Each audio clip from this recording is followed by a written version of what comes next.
Jérusalem.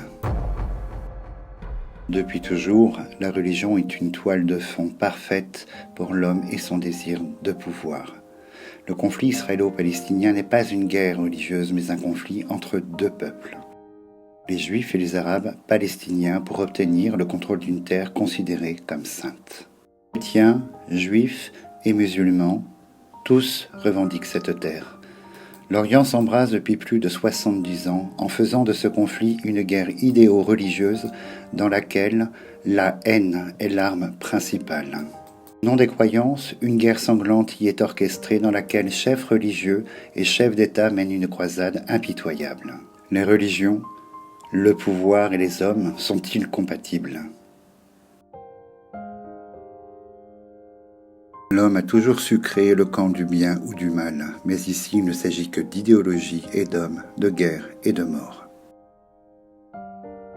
Au nom d'un Dieu qui porte différents noms, nous regardons notre civilisation s'entretuer. Le gouvernement israélien lance une guerre préventive contre l'Iran. Quelles seront les conséquences ? Pour la France, pour l'Europe et pour le monde.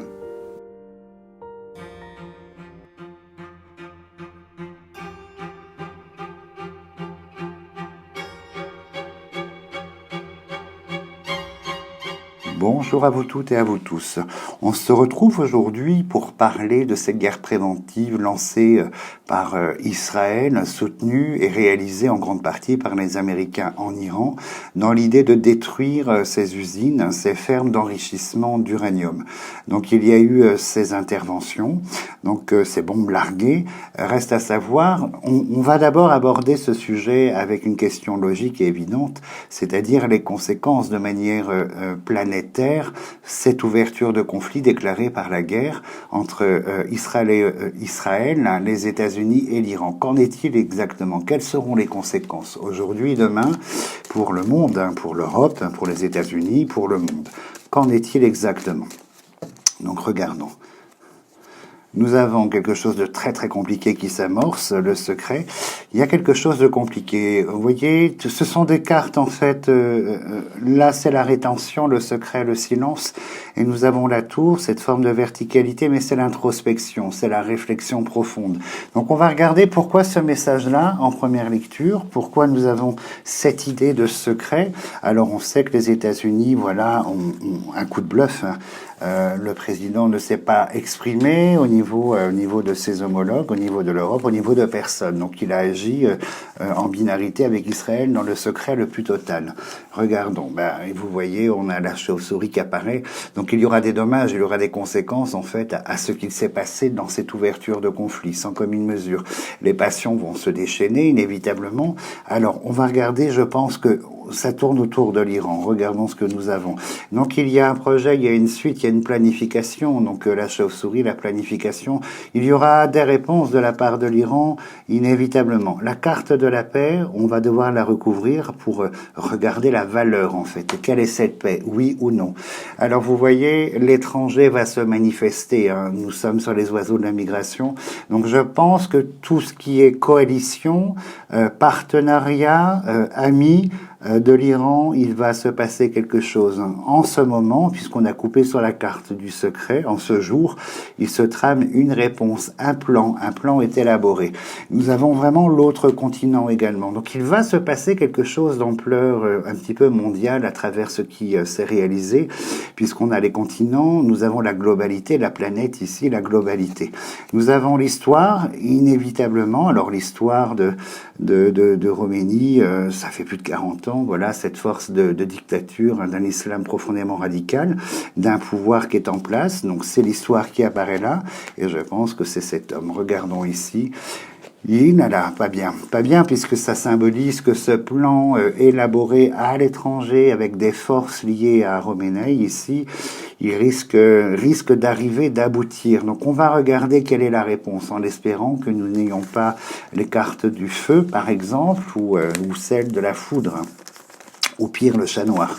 Mais il semblerait qu'une planification, une coalition, quelque chose se mette en place en réponse en bombardement qui soit israélien ou américain. Waouh! Alors la réunion des deux est assez terrible, hein. Le chat noir, vous avez à la fois la chauve-souris qui est un dommage physique, profond, matériel, et le chat noir qui est un très très grand avertissement en fait. Donc de manière, oh là, et la maladie, donc les trois terribles du jeu sortent tout de suite. Donc en fait, des passions vont se déclencher. Alors moi je pense qu'il y aura différentes étapes dans ma vision. Après ces bombardements, je pense que l'Iran actuellement a signé un contrat il y a 2 ans, 1 an et demi avec la Russie en vendant, qui soutient l'agression de la Russie en Ukraine, donc en vendant ses armes, en vendant ses drones. Donc je pense que sur un plan militaire, l'Iran est affaibli, mais ça n'est que momentané. Regardons ici, donc la tempête, les vents qui soufflent. Donc en fait, ce bombardement ne va faire qu'accentuer quelque chose de profondément existant ici par la carte de l'histoire, la roue de la vie. Et je pense qu'ici, ça instaure une nouvelle base, d'autres paramètres très compliqués qui vont se mettre en place au fur et à mesure. Alors, vous voyez, de la part de l'étranger, il y a la providence. Donc, je pense qu'il y a des alliances. Il va y avoir des ennemis en fait à Israël, aux États-Unis, des ennemis au reste du monde. Une alliance ici. On a la providence, c'est la proposition d'aide, de service, d'alliance, de coalition, et on a le réveil des serpents à travers la planète. Donc, on peut parler en fait d'idéologie d'islam radical dans les prêches, en fait, dans l'idée que porte Khamenei depuis 40 ans. Sur l'histoire, la profonde réflexion, et sur l'homme, vous voyez, 2 cartes de réflexion. Donc là, ça fait écho à la planification. Donc dans le reste du monde, les alliés, les sympathisants, les amis en fait de l'Iran, du gouvernement iranien, parce qu'il ne faut pas tout confondre, du gouvernement iranien sont en train de plancher, de réfléchir sur une réponse d'une extrême violence. Regardons cette carte-là. Et nous aurons des bribes par la nouvelle. Nous aurons, je pense, des bribes, des informations, des signes que quelque chose de fort, de grand et de terrible se prépare. Donc ça, c'est la première réponse directe au bombardement d'Israël et des États-Unis sur les usines du traitement d'uranium, d'enrichissement. Donc c'est une réponse avec cette force de coalition des sympathisants du régime iranien, étrangers évidemment. Il va se passer quelque chose sans commune mesure. Regardons. Waouh. Alors la richesse ici, elle symbolise la quantité. Donc c'est pas un événement. Je pense qu'on a réveillé des événements. La quantité ici. Sur la maladie. Waouh, donc là on a affaire à quelque chose. On rentre dans une période encore un petit peu plus difficile que celle d'aujourd'hui, avec la guerre russo-ukrainienne.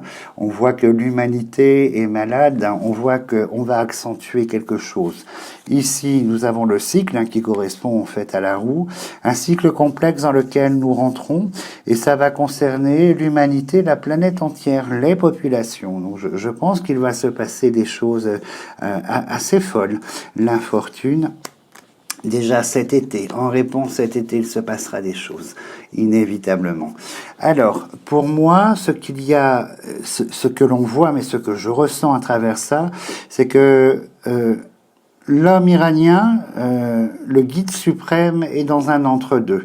Dans un entre-deux de complexité, il doit réagir, il ne sait pas, il n'a pas forcément les moyens de réagir, mais la constitution des moyens est en cours, et moi je pense que réellement, ce qui a été fait en Iran n'a pas enlevé la richesse, l'enrichissement, souvenez-vous, la carte de la richesse, l'argent, l'enrichissement de l'uranium, et je pense que les stocks d'uranium, la quantité, je pense que ces choses sont réellement toujours en place en fait. Donc on travaillera dessus à part, mais je pense que dans les conditions de ce que l'on a fait, l'Iran a eu la traçabilité d'un bombardement imminent, a déplacé les choses, et finalement la préparation, la planification ici de l'horreur est toujours en cours avec la constitution de la bombe, pour moi. En termes de conséquences, on va raviver les serpents et les sympathisants du guide suprême de ce régime totalitaire. On va ranimer tout ça et ces gens vont orchestrer une coalition pour une réponse. Une réponse envers Israël, probablement. Peut-être que des intérêts américains seront ici, puisqu'on a l'autre continent, seront attaqués, peut-être, on ne le sait pas. Mais en termes de réponse, pour être clair, oui, il y a une réponse de l'Iran. Elle n'est pas première, elle est seconde, parce qu'elle est réfléchie par la sagesse, elle est réfléchie ici par l'introspection, de créer un événement assez terrible, un chat noir, dommage, en réponse au bombardement. Et selon moi, personnellement, profondément, ce que j'entends, c'est que, oui, des dommages sur la structure, voilà, sur les cylindres qui sont censés traiter, en fait, enrichir l'uranium, mais je pense qu'il n'est plus là, je pense qu'il a été déplacé, je pense que la charge, la quantité, elle est toujours en possession de l'Iran.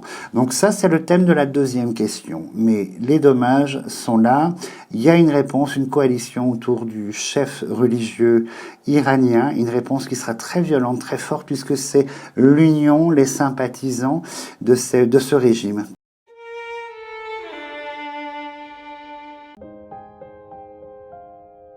Après cette attaque américaine, est-ce qu'une paix entre Israël, l'Iran et les États-Unis sera-t-elle possible ? L'Iran cessera-t-il la construction de cette bombe ?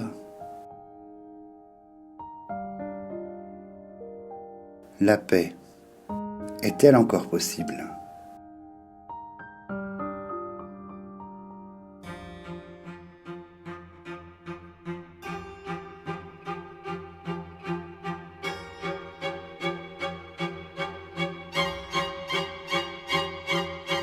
Nous regardons si, après l'intervention israélo-américaine, une paix est possible. Est-ce que cette intervention, ce bombardement, calme les ferveurs de ce chef religieux dans la construction de sa bombe? Est-ce que la notion de paix apparaît après cette intervention ? On interroge, regardons ce que l'on nous dit. Oh là là, non, pas du tout. Bien au contraire, le chat noir et la guerre. Vous voyez, on est sur la carte des foudres, c'est la guerre et le chat noir. Donc sans aller plus loin, inévitablement, ça n'a fait qu'augmenter, ça n'a fait qu'attiser les certitudes de ce gouvernement religieux iranien pour aller vers quelque chose de terrible. Vous voyez, la bombe est en construction. J'ai le sentiment profond que la bombe est en construction. Donc du coup, je vais tout de suite réagir, puisque l'idée de paix, non. On est dans une pause, un entre-deux, mais la paix n'aura pas lieu, elle n'aura jamais lieu avec ce gouvernement ou sa descendance. Donc nous allons regarder, du coup je rebondis sur la construction. Est-ce que l'Iran est toujours dans cette idée de construction de bombes nucléaires et dans un usage profondément terrible? Posons la question, qu'en est-il? Le projet. Oui, bah la haine, elle est toujours là par le serpent et la méchanceté. Ce gouvernement est toujours vraiment fixé sur cette même idéologie, la construction de la bombe. Et vous voyez la nature, la profondeur, le serpent et la méchanceté. Donc on va poser 9 cartes. On va essayer d'avoir davantage d'indications, mais je reste dans ma vision, les visions que l'on me transmet. Dans ma vision, oui, elle obtient la bombe. Elle réalise en fait son idéologie, puisque c'est d'une ferveur, mais incroyable. La destruction est une ferveur incroyable chez eux. Regardons, la continuité, la base est déjà lancée, donc l'enrichissement de l'uranium, et je pense qu'il a été sauvé avant le bombardement, il a été déplacé, je le ressens profondément. Et la constitution, la construction par la pyramide est toujours là, sans aucun doute. Et on a ce chef religieux, cet aigle, donc dans cette idée, donc ça ne change pas. Donc ça, c'est son environnement. Vous voyez, il y a vraiment une profonde coalition autour de ce chef religieux, donc ça n'est pas juste un homme, c'est un homme avec la ferveur de cet homme, avec un ensemble énorme autour de lui dans la population. Pas toute la population, puisqu'il y a une répression terrible, une dictature, mais on voit que malheureusement cet homme est profondément soutenu. Sur la Constitution, vous voyez, le trafic, c'est la construction des choses, hein, sans commune mesure en fait, hein. Il n'y a aucun doute. Alors c'est intéressant parce que c'est une carte de saison, on va la recouvrir après. Alors, qu'avons-nous? Ben, la méchanceté, inévitablement. Et il y a cette idée, cette ferveur tournée vers les peuples, hein. Alors, vers les peuples. La ferveur, elle est mauvaise, hein. C'est quelque chose de profond. Recouvrons tout de suite. Mais oui, oui, je réponds oui. La construction, l'élaboration, la continuité est toujours en cours, en fait. Rien ne s'est arrêté. Le bombardement a échoué. Pour moi, c'est quelque chose qui a échoué. On a détruit les sous-sols, mais ce qu'il y avait dans les sous-sols a été déplacé, ni plus ni moins. Alors, vous voyez la technologie, elle est là, donc la continuité par la technologie. Voilà, c'est une idéologie profonde de l'aigle, en fait, hein, quoi qu'il arrive, avant sa mort, avant la fin, avant la possible fin de cette dictature. Vous voyez, l'idéologie, elle est là, donc il faut construire, en fait, hein. Regardons. Eh ben, il apparaît là, vous voyez, elle est bien là, cette bombe est bien là, elle aura bien lieu, cet homme religieux est là, et vous voyez la bombe, elle est ici par la carte des foudres, et on a le dommage profond là sur les populations. Alors il va se passer sur toutes les populations, hein. On a l'universalité qui apparaît ici par la pensée amitié, on a la carte bleue, et on a cette chose ici, l'équilibre dans la société. Donc sans commune mesure, l'Iran obtiendra cette bombe, ils la fabriqueront, et je suis pessimiste parce que je ressens qu'elle arrivera relativement tôt dans la société, en fait, hein. Les gens, les médias, les professionnels vous parlent d'un délai, on a reculé de 3 ans la possibilité. Non, pas du tout. Je pense qu'il y aura quelque chose de ressemblant au nucléaire qui sera fabriqué, qui sera utilisé par l'Iran, sans commune mesure. Alors, c'est le dessein de ce gouvernement, mais c'est le dessein qui nous est montré ici, et un dessein qui risque de se réaliser sans aucun doute.